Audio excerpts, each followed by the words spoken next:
वहीं हिसार में आज प्रदेश के जन स्वास्थ्य मंत्री रणवीर गंगवा ने कहा कि 14 अप्रैल को प्रधानमंत्री नरेंद्र मोदी के आगमन को लेकर तमाम तैयारियां पूरी कर ली गई है।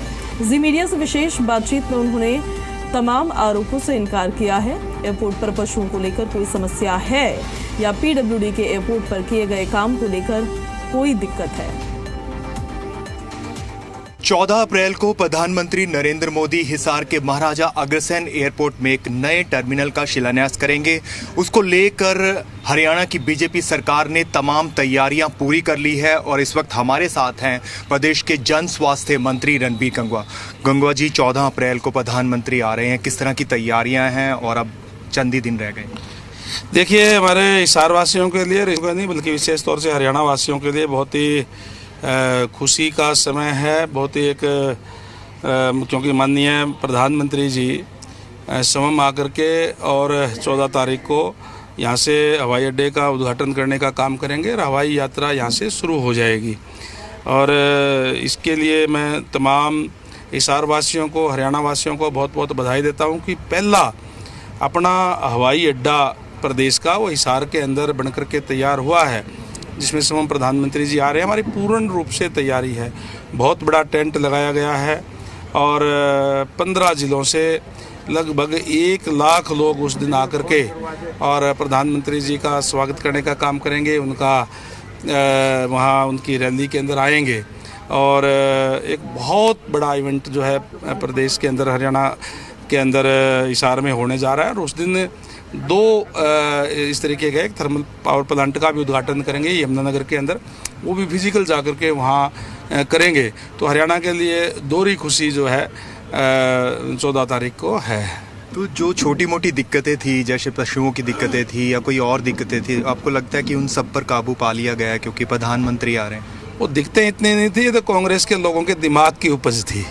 वो देखिए, जो कांग्रेस के लोगों ने हमेशा प्रदेश के लोगों को गुमराह करने का काम किया है, किस तरीके से बयान दिए गए, मैंने सब वो देखे।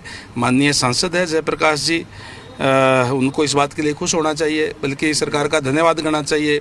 बुक्का लेकर के सबसे पहले आगे खड़ा होना चाहिए। प्रधानमंत्री जी आ रहे हैं और उनके कंस्टिट्यूंसी के अंदर एयरपोर्ट बनने जा रहा है, लेकिन अनर्गल बातें इस तरीके की कही गई कि एरोड्रम बन रहा है। अरे भाई, एरोड्रम से क्या होता है? एरोड्रम से हवाई जहाज ही उड़ते होंगे और कुछ होता है एरोड्रम?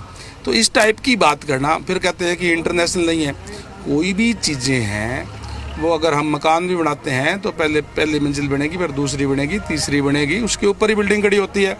जब एक हवाई अड्डा शुरू हुआ है और इसमें हम पहली फ़्लाइट जो है अयोध्या के जाएंगे, और हमारे लिए बड़ी खुशी की बात है कि सबसे पहले यहाँ हवाई यात्रा से राम जी के दर्शन करने के लिए अयोध्या की आधे घंटे के अंदर ही वो एकदम से जो ओपन की थी, आधे घंटे के अंदर पूरा जहाज बुक हो गया और इतना उत्साह लोगों के अंदर है।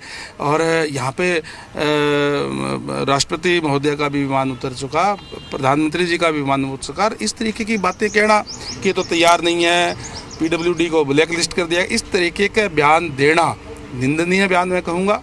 और पीडब्ल्यूडी ने ये तैयार किया है और एयरपोर्ट अथॉरिटी को हैंड ओवर किया है। आज भी पीडब्ल्यूडी उसे जो है डीएलपी पीरियड के अंदर है। जो दीवार बनाई गई है वो भी पिलरों के ऊपर बनाई गई है और उसके अंदर जो बीम लगाए गए हैं बहुत ही बढ़िया तरीके से, क्योंकि वो नीचे से खाली होती है, उसको भी भर दिया गया ताकि अब क्योंकि ये शुरू हो रहा है तो उसको कवर कर दिया गया ताकि कोई आ ना सके। कंप्लीट फॉरेस्ट के अधिकारियों को बुला करके कल शाम तक का इस समय था कि उस टाइम तक कोई भी वहाँ नीलगाय या कोई भी जानवर वो ना रहे, उसको सुनिश्चित हमने कर दिया है। और दौरा भी करेंगे आप? आज ही अभी मैं जाऊंगा, मैंने अधिकारियों को भी बुलाया है और हम रिव्यू लेंगे। और बहुत ही अच्छी तैयारी मैं कहूँगा कि है और बहुत बड़ा प्रधानमंत्री कोई सौगात भी दे सकते हैं, जैसे कि मुख्यमंत्री ने कहा कि हरियाणा से बहुत स्नेह है प्रधानमंत्री। निश्चित रूप से हमारे लिए बड़े सौभाग्य की बात है कि माननीय प्रधानमंत्री जी जब मुख्यमंत्री बनने से पहले यहाँ के प्रभारी थे हरियाणा के, और वो हरियाणा के अंदर एक एक कंस्टिट्यूंसी के अंदर बहुत से गांवों के अंदर वो स्वयं गए हुए हैं। जैसे वो अपने भाषण में भी उन्होंने बताया कि माननीय मनोहर लाल जी के साथ बैठ करके मोटरसाइकिल पर वो यहाँ घूमते थे। तो स्नेह है, और उसी का कारण है कि एक नहीं दो जगह वो आ रहे हैं। एक चुनाव के समय में तो आते हैं, लेकिन किसी भी प्रदेश के अंदर प्रधानमंत्री जी का एक ही दिन में 2 जगह पे आना, ये बहुत बड़ी बात है, हरियाणा वासियों के लिए बड़ी खुशी की बात है। आपने एक चीज़ और, आपने बरवाला मंडियों का दौरा किया, हिसार में भी मंडी है, तो क्या आप सेटिस्फाई हैं जिस तरह के, क्योंकि मौसम में एकदम से बदलाव भी हुआ है? बिल्कुल, मैं स्वयं जाकर गया था कल बरवाड़ा में, और मैं हिसार भी जाऊंगा मंडी के अंदर। और अधिकारियों को पहले दिशा निर्देश दे दिए गए हैं कि किसानों को कोई दिक्कत परेशानी ना हो, उठान समय पर हो, एमएसपी पे खरीद हमने सुनिश्चित की हुई है, और किसी भी मौसम के बदलाव के चलते तिरपाल वगैरह का प्रबंध भी जो है के लिए पूरा दिशा निर्देश दे दिए गए हैं। तो आपने देखा कि 14 अप्रैल को देश के प्रधानमंत्री नरेंद्र मोदी के आगमन को लेकर हरियाणा सरकार ने हिसार में पूरी तैयारियां कर ली हैं, और उनकी शानदार स्वागत के लिए तमाम तैयारियां पूरी की जा रही हैं। कैमरामैन राजेंद्र शर्मा के साथ मैं शशि नायर, जी मीडिया, हिसार।